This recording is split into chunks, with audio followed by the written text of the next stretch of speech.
بارش کی ہلکی بوندیں انایا کے چہرے پر گر رہی تھیں جب اس کی کار سندر پور کی مٹی سے گزری۔ 12 سال بعد واپس آئی تھی، نہ صرف جگہ سے بلکہ خود سے بھی ملنے۔ اس کے دماغ میں ایک چہرہ بار بار ابھر رہا تھا، کبیر، اس کا بچپن کا دوست۔ ایک ایسا دوست جو اچانک سے غائب ہو گیا، نہ کوئی چٹھی نہ کوئی خبر۔ اس کے جانے کے بعد جنگل کے آس پاس لوگوں کا گھومنا بھی بند ہو گیا تھا۔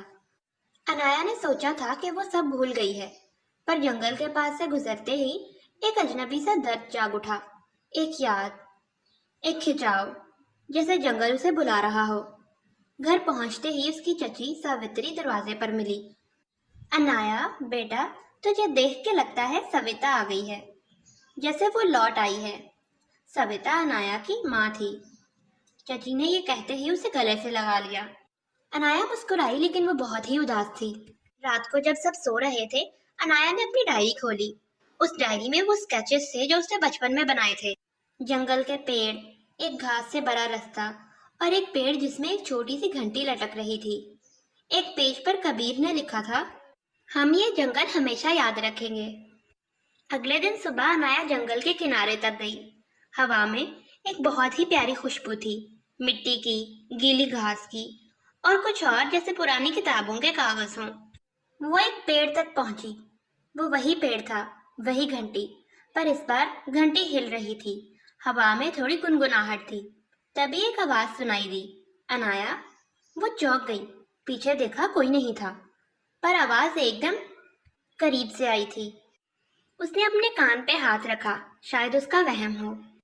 تبھی ایک لڑکا بھاگتا ہوا اس کے سامنے آیا، لگ بھگ 10 سال کا ہوگا۔ اس کی آنکھیں کبیر جیسی تھیں، مگر یہ تو ہو نہیں سکتا تھا۔ تم کون ہو؟ انایا نے پوچھا۔ میں کوی ہوں، اس نے کہا، میں کبیر کا بھائی ہوں۔ انایا یہ سن کر بہت ہی حیران ہوئی۔ کبیر کے ممی پاپا نے تو کب کا سندر پور چھوڑ دیا تھا۔ کوی نے اسے ایک پتھر کے نیچے چھپا ایک چھوٹا سا کاغذ دیا جس میں لکھا تھا، وہ اب بھی جنگل میں ہے، وقت کے اس پار۔ انایا کا دل زور زور سے دھڑک رہا تھا۔ یہ کیا مذاق ہے؟ کوی بولا، یہ مذاق نہیں ہے، میں تمہیں ملوانے لایا ہوں۔ وہ دونوں جنگل کے اندر گئے۔ گھاس اس کے پیروں پہ چپک رہی تھی۔ دور سے ایک لکیر دکھ رہی تھی، جیسے کوئی ریکھا جسے پار کرنے سے وقت رک جائے۔ اس لکیر کے بعد سب بدل جاتا ہے، کوی نے اسے وہ لکیر دکھاتے ہوئے کہا۔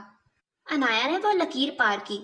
اس کے ساتھ ہی ہوا میں ایک تیز جھٹکا آیا۔ ہر چیز کی آواز رک گئی، صرف دل کی دھڑکن سنائی دینے لگی۔ جنگل کے اس پار سب کچھ بہت ہی الگ تھا۔ رنگ گہرے تھے، پیڑ وہ تو بہت ہی اونچے تھے، اور آوازیں جیسے سپنوں سے آ رہی ہوں۔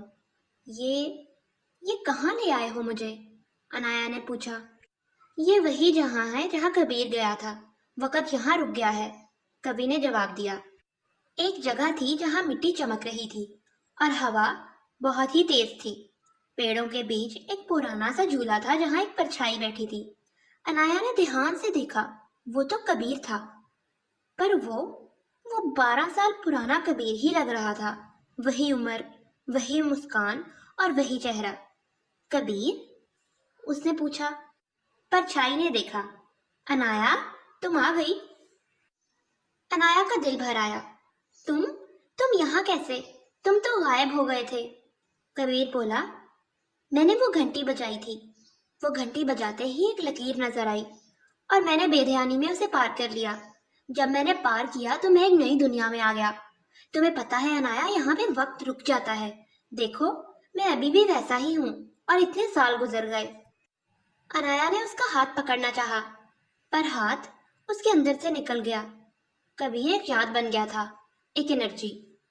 لیکن اس کو لگتا تھا کہ وقت ٹھہر گیا ہے، لیکن شاید وہ تو مر چکا تھا۔ وہ اس دنیا کا حصہ نہیں تھا اب۔ میں یہاں پھنس گیا ہوں، صرف تم مجھے نکال سکتی ہو۔ تمہارے درد کے بنا میں آزاد نہیں ہو سکتا، کبیر نے کہا۔ انایا سمجھ گئی، اسے اپنے درد کا سامنا کرنا ہوگا، اس یاد کو پوری طرح جینا ہوگا۔